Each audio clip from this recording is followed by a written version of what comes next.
এই উম্মত তো এক নেকি দিয়া জান্নাতে যাবে। কয় নেকি দিয়া? একটা নেকি দিয়া জান্নাতে যাবে এই উম্মত। অন্য উম্মতের কথা জানি না আমি, এই উম্মত এক নেকি দিয়া জান্নাতে যাবে। নবীর একটা আদর্শের কারণে জান্নাতে যাবে। সিরত মানি আদর্শ। আর এটা আমরা কদমে কদমে মুহতাজ। কেননা এই ছোট জীবনটা যদি গ্রহণযোগ্যতা পর্যন্ত পৌঁছাইতে হয় আল্লাহর কাছে, চাই নারী হই, চাই যুবক হই, চাই বৃদ্ধ হই, যেই মানুষই হই না কেন, যেখানেরই হই না কেন, যেই বাসারই হই না কেন, যেই বর্ণেরই হই না কেন, যেই পেশারই হই না কেন, যেই সোসাইটিরই হই না কেন, এই জীবনটাকে যদি গ্রহণযোগ্যতা পর্যন্ত পৌঁছাইতে হয় কার কাছে? দুনিয়া আলাদের কাছে না, মালিকের কাছে, যিনি এক ফোঁটা পানির থেকে অস্তিত্ব দিছেন, যার কাছে আবার আমাদেরকে ফিরা যেতে হবে। পালানের কোনো সুযোগ নাই।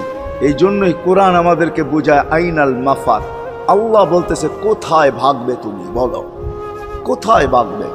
কবির কথাই সত্য, যদিও নাকি পালাও তুমি আকাশেতে লাগিয়ে সিঁড়ি, সিঁড়ি লাগাও যদি আকাশে চলে যাও, তো আল্লাহ বলে তোমার বাগার কোনো সুযোগ নাই। কেননা ইল্লা বি সুলতান, ওইখানেও আমার রাজত্ব, এইখানেও আমার রাজত্ব, ডাইনো আমার রাজত্ব, বামে আগে পিছে উপরে নিচে সর্বত্র আমার রাজত্ব। আমার রাজত্বের বাহিরে যাওয়ার ক্ষমতা তোমাদের নাই। দ্বিতীয় কথা এটো, আইনা আনা মাআকুম আইনা মা কুনতুম, যেখানে যাবে ওইখানে আমি সঙ্গে থাকবো। আমাকে দূর করতে পারবে না। যদি করো তাহলে তুমি থাকবে না, তোমার অস্তিত্বই থাকবে না। কেন আমাদের ভিতরে আল্লাহ নাই বটে, কিন্তু আল্লাহর একটা পাওয়ার আছে যেটাকে রূহ বলে। কুলির রূহ মিন আমরি রব্বি। আল্লাহর একটা পাওয়ার, একটা সিফত, সবচেয়ে শক্তিশালী পাওয়ার যেটা, ওইটা আমাদের ভিতরে আল্লাহ ঢুকায়া রাখছেন, যেটাকে আমরা রূহ বলি। কোরআনের ভাষায় রূহ বলে, বাংলা ভাষায় আত্মা বলে। যেটাকে আমরা আত্মা বলি ওটা আল্লাহর হুকুম ছাড়া কিছু না। আল্লাহ বলে ওটা মনে করে নাও আমি তোমার ভিতরে আছি, কেন এটা আমারই জিনিস। কুলির রূহ মিন আমরি রব্বি। আমাকে পৃথক করলে আর তুমি থাকবে না।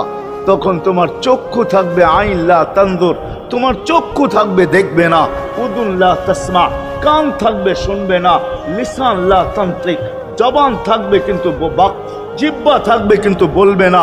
আকলুন লা তুমাইয়িজ, তোমার মগজ থাকবে ভালো মন্দ বুঝবে না। কলব লা তাতাফাক্কার, দিল থাকবে কিন্তু চিন্তা করার ক্ষমতা তোমার থাকবে না। ইয়াত লা তাফতিশ, হাত থাকবে ধরবে না। রিজল লা তামশি, পাও থাকবে চলবে না। তুমি হবে লাশ। লাশ। ওই আল্লাহ পর্যন্ত যদি গ্রহণযোগ্যতায় পৌঁছাইতে হয়, ওইখান থেকে বাহির হয়ে গেছি। ভালো তো বাসি, কিন্তু আগেরটুকু জানি না। ও মেরে দোস্ত, শুধু ভালোবাসলে চলবে না। আবু তালেবের চেয়ে বড় ভালোবাসা আপনার আমার ছিল না, ছিল না। সাহাবাদের মতো ভালোবাসা আপনার আর আমার নাই। আছে নাকি? হ্যাঁ, আবু তালেবের মতো ভালোবাসা ছিল। চলেন শর্ট করি। আবু তালেবকে নিজের হাতে আল্লাহ রসুল কবরে রাখছেন। যখন রাখতেছিলেন তখন চিৎকার দিতেছিলেন, আম্মি মা তারাক্তালি সাবিলা, চাচা কোনো রাস্তা রাখলেন না আমার জন্য। বলছিলাম কলেমা পড়েন, পড়লেন না। বলছিলাম ঠোঁটটা হেলান, হেলাইলেন না। বলছিলাম চুপ থাকেন, তাও থাকলেন না। সর্বশেষ একটা চিৎকার দিলেন, আলা মিল্লাতি আব্দুল মুত্তালিব, আব্দুল মুত্তালিবের ধর্মের উপরে চলে যেতেছি। এই কথা বইলা দুনিয়ার থেকে বিদায় নিলেন। চুপও যদি থাকতেন তো আমার জন্য কোনো সুযোগ হইতো। চাচা, ও চাচা, আমার জন্য কোনো রাস্তা রাখলেন না। ভালোবাসা কাজে দিবে না। এই জন্য চলেন, জীবনটাকে গ্রহণযোগ্যতা পর্যন্ত পৌঁছাইতে হইলে কদমে কদমে মুহাম্মদুর রাসূলুল্লাহর আদর্শ লাগবে। যেটাকে আরবি ভাষায় সিরাত বলে, যেটাকে কেরিয়ার বলে। আল্লাহর রসুলের কেরিয়ার লাগবে, আল্লাহর রসুলের আদর্শ লাগবে, আল্লাহর রসুলের সিরত লাগবে, আল্লাহর রসুলের চরিত্র লাগবে। এই জন্যই আল্লাহ কোরআনে বলছেন, লাকাদ কানা লাকুম ফি রাসূলিল্লাহি উসওয়াতুন হাসানা।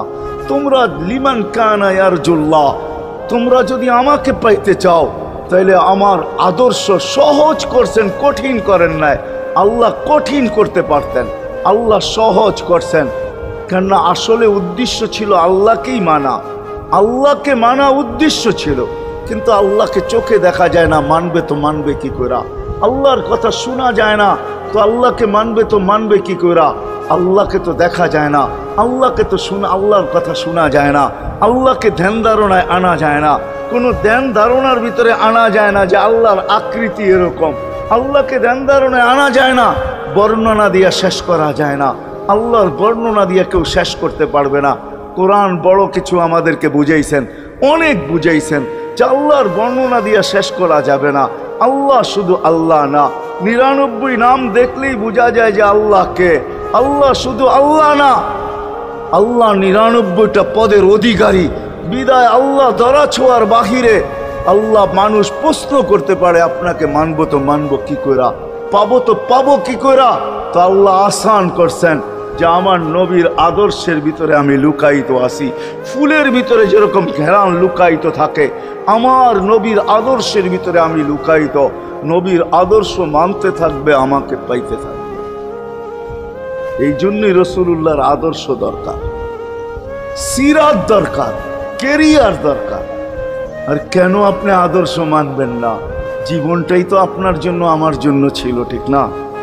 চোখের পানি ছিল তো আপনার জন্য, চিৎকার ছিল তো আপনার জন্য, রাত ছিল তো আপনার আমার জন্য, দিন ছিল তো আপনার আমার জন্য। দুনিয়ার কোনো মুহূর্ত নাই যেখানে যে আপনাকে আমাকে ভুলে গেছেন, এমন কোনো মুহূর্ত নাই। আরশে যাইও আপনাকে আমাকে ভুলেন নাই।